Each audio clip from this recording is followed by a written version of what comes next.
Quando você entra em uma loja, te recebem com um sorriso ou com desconfiança? Em um restaurante, te oferecem o cardápio ou te confundem com o garçom? A polícia já te revistou? Quantas vezes? Se a raça nunca foi um problema, provavelmente você é uma pessoa branca. Coleção Antirracista, episódio 8.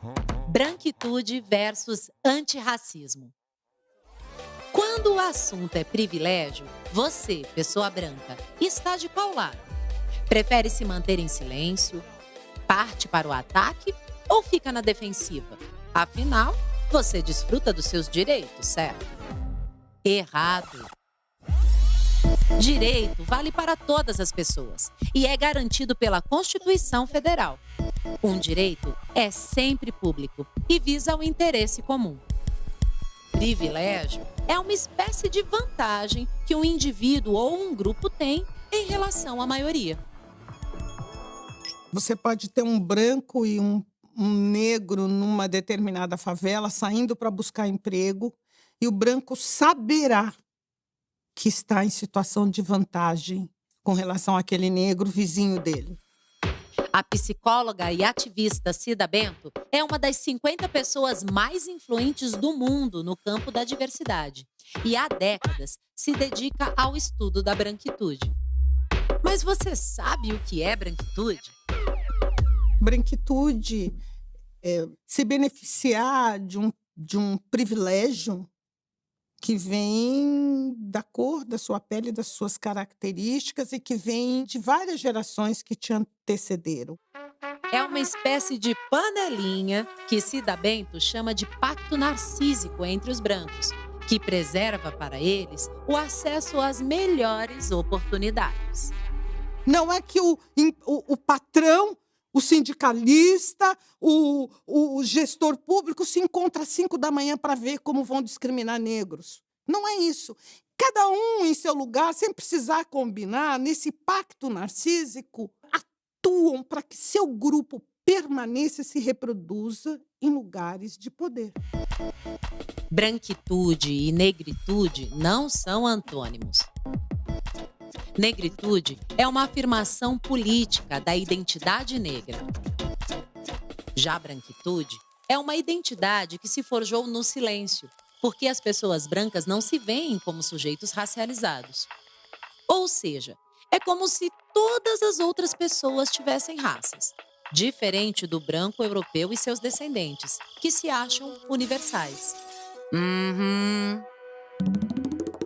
É a marca indelével dessa colonização, está no DNA da população brasileira, inclusive daqueles que são lidos, percebidos como brancos, desfrutam dos privilégios que a branquitude instituiu, né, para si no Brasil, mas que carregam DNA de mulher indígena ou africana. Na prática, esse embate se dá desde a colonização no século XV. Porém, o conceito branquitude ganhou força a partir dos anos 90 com os estudos críticos da branquitude feitos por sociólogos, historiadores e comunicadores sociais. Mas o branco, como foco na discussão sobre o racismo, surgiu muito antes. Vários estudiosos, principalmente negros, se debruçaram sobre o branco tema, como é o caso do cientista social brasileiro Guerreiro Ramos. Nos anos 1950, Alberto Guerreiro Ramos escreve o ensaio Patologia Social do Branco Brasileiro, no qual ele pergunta: pode a sociedade ficar doente? O sociólogo faz uma crítica aos intelectuais brancos que estudam o negro como tema, como objeto de pesquisa.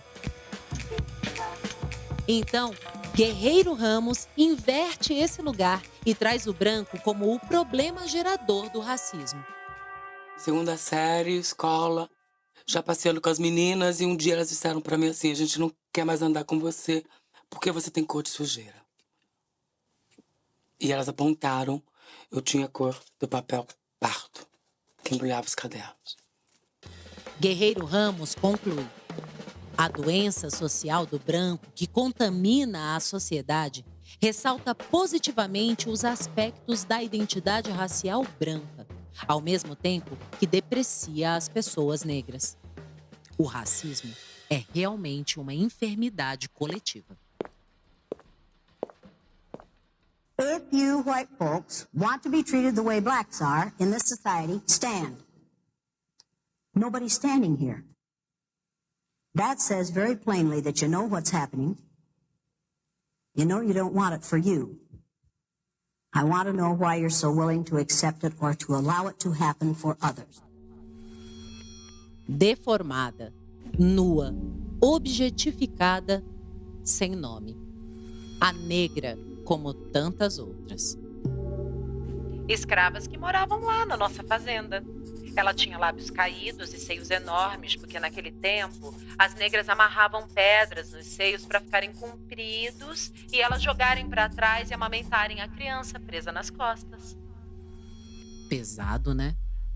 Só que Tarsila do Amaral disse essas palavras como se fosse a coisa mais normal do mundo.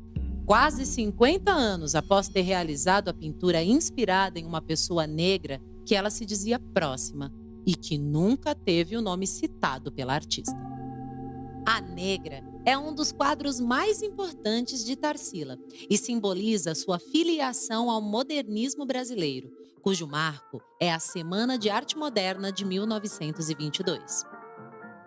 E você já pensou na exclusão dos artistas negros no maior evento de arte moderna do século XX?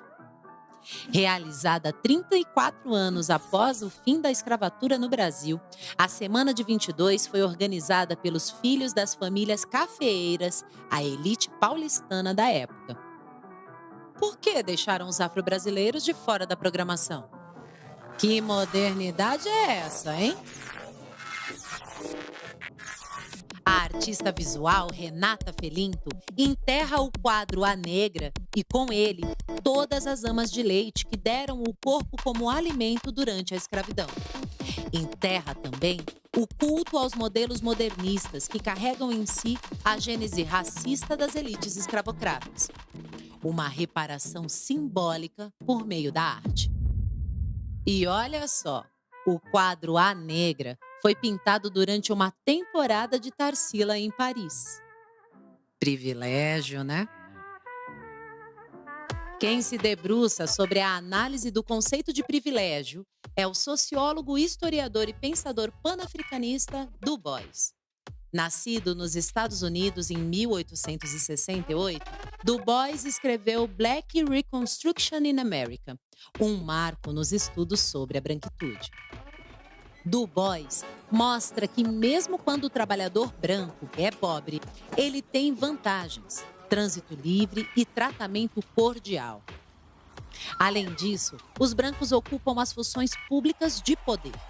Os tribunais dependem dos seus votos e as escolas dos seus filhos são melhores. Não é possível falar em meritocracia em um país racista.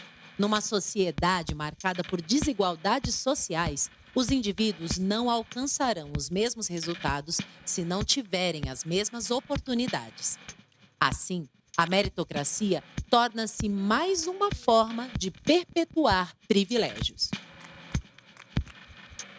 Uma sociedade é racista ou não é. Palavra de Frantz Fanon, filósofo e psiquiatra, nascido em 1925 na Martinica, uma ilha caribenha que já foi uma das colônias da França.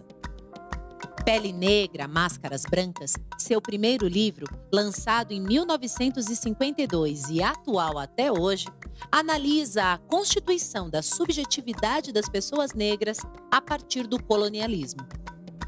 Na obra, Fanon apresenta de forma psicanalítica imagens que retratam a experiência negra no mundo, demonstrando que a sociedade branca atua para inferiorizar e desumanizar as pessoas negras. E como construir uma sociedade antirracista? Eu acredito muito que todos os indivíduos, todos, têm o que fazer na luta antirracista. Não é possível acabar com o racismo se os brancos não olharem para si, se a branquitude não for, pensada como uma perversão. com a ideia de raça.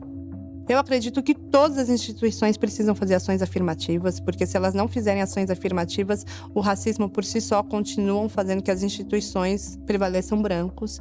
Com a implementação da Lei 10.639, que obriga o ensino da história afro-brasileira, você tem uma possibilidade de implementar uma ação antirracista na educação, produzir curso de formação, produzir materiais, resgatar literatura sobre a história, negros, brancos, indígenas aqui no Brasil, recontar essa história.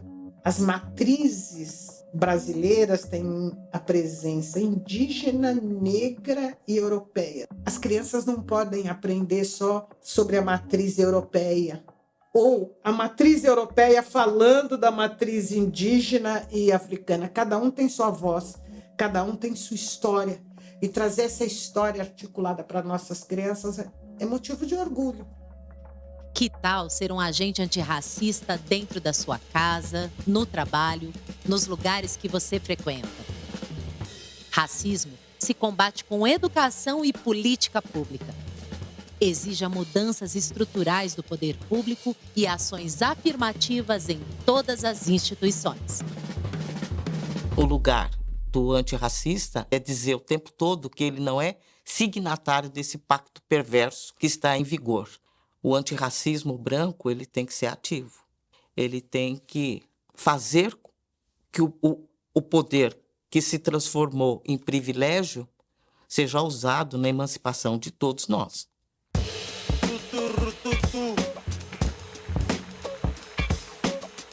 Tutu,